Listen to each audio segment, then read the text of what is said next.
It's a sad state of affairs, and the chair IBC should remember the words of the Kriegler report. The Kriegler report stands out as a historical account of the madness that politicians almost caused in this country, pushing us almost to the brink in 2007. The IBC was equally indicted for opaque processes, processes that were aberrantly unlawful, processes that did not enjoy public confidence. Ethicon and his people should know that the currency they trade with the public is public trust. The perception that the public has with the IBC, that is what will inform confidence or lack thereof.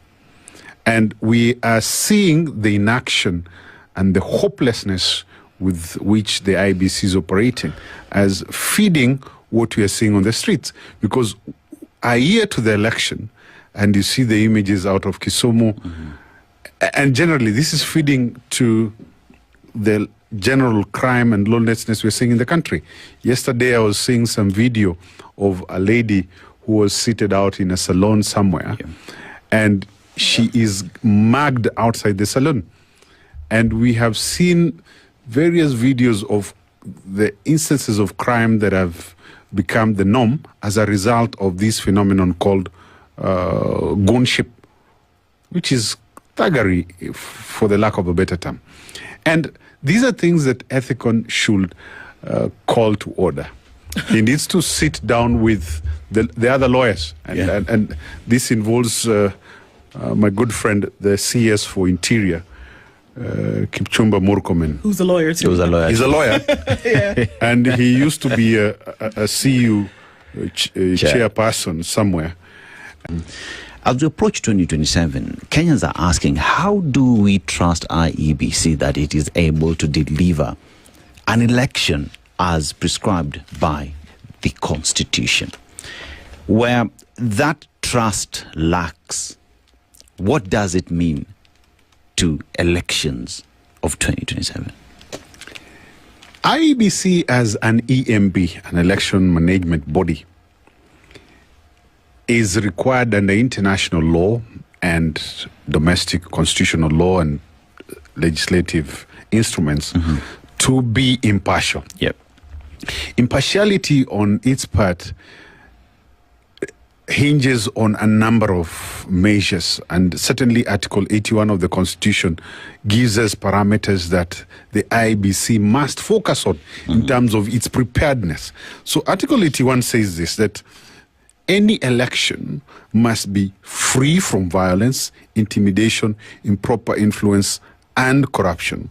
Number two, it must be conducted by an independent body. I'll look at those two. Violence, already we have problems on the street. What is Ethicon doing? Intimidation. We saw these videos of hooded people commandeering and intercepting a DCP caravan on the way to Olkalau. And that is despite the fact that Justice Thande Mogore, sitting in Malindi, and other judges, the Kisumu High Court, making it very clear that even if you're the police, you need not to cover your face. Ethicon has not seen it right to call out this, because he's a lawyer, number one. And these actions by certain police officers are going against declarations of the court. So already we are seeing grounds being set up for a violation of Article 81. Violence. Look at the independence of the IBC. The independence is not only actual, but it's perception. What are Kenyans increasingly looking at in terms of the conduct of the IBC? We are seeing an IBC that is pussyfooting, an IBC that speaks from both sides of the mouth, huffing and puffing.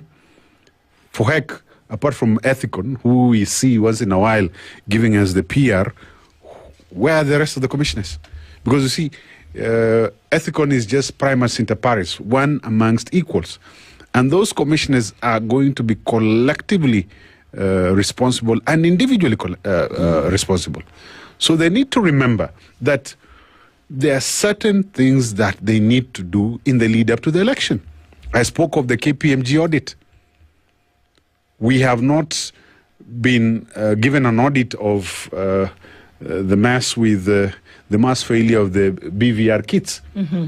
Has anyone, have the political players been taken through an audit of those kits again? No, we just want to buy new ones. Yeah, we are thinking of buying new ones so that people get their cuts. Yeah. and when the country boils over, when people are killing each other, these people will have their choppers to fly out of the country. Look at the decision by the Supreme Court. Some of us were not so confident with what the court said, but it gave certain recommendations in terms of the last election. Has the IEBC followed through to see that those recommendations have been put in place? So we are basically going to an election with an IEBC that is limping, an IEBC that is not enjoying confidence, and I beseech Ethicon, wherever he is, Murkomen, you are in charge of security. And of course, I'll not leave out Professor Kithure Kindiki, another lawyer. Those lawyers I'll not spare. You know what is coming. If you don't sit down and calm your nerves, if you don't allow the good officers, the good police officers, leave alone these rogue ones that you're using, to do their work as required by law, this country is going to burn. And it will burn with your relatives, it will burn with your friends. And we already know why by-elections happen in this country according to the Constitution. One of them is happening in 24 to 36 hours, the 15th of July. And the run-up to this has been quite interesting. And the IEBC has been called in. Many said it has already been an indictment on how the IEBC is operating and how it will operate into the future, and what it's said about politicians and what their plan is moving into the next election, the general election, which happens in 2027. But if there are any lessons to learn from Al Kalau, even before that by-election takes place, from where you sit, if you were to give a general overview of what has happened so far, especially where the IEBC is concerned, what would that be? Well, if Al Kalau and the instances we're seeing in the country are anything to go by, it stands as an indictment on the IEBC, and not only the IEBC, but the gentlemen and ladies who are currently in charge of the security of this country. The election has three phases. There's the pre-phase, the election phase, and the post-phase. Yeah. So in the lead up to 2027, Al Kalau and all these mini elections serve as a test for the pre-phase. And you can see the problems, the challenges we are facing. I mean, look at the violence that has been meted out on the streets of Al Kalau. Yesterday, brazenly, something that we had not seen before in Kisumu, young men walking, carrying bows and arrows in broad daylight. Was it at 11 in the morning? Yep.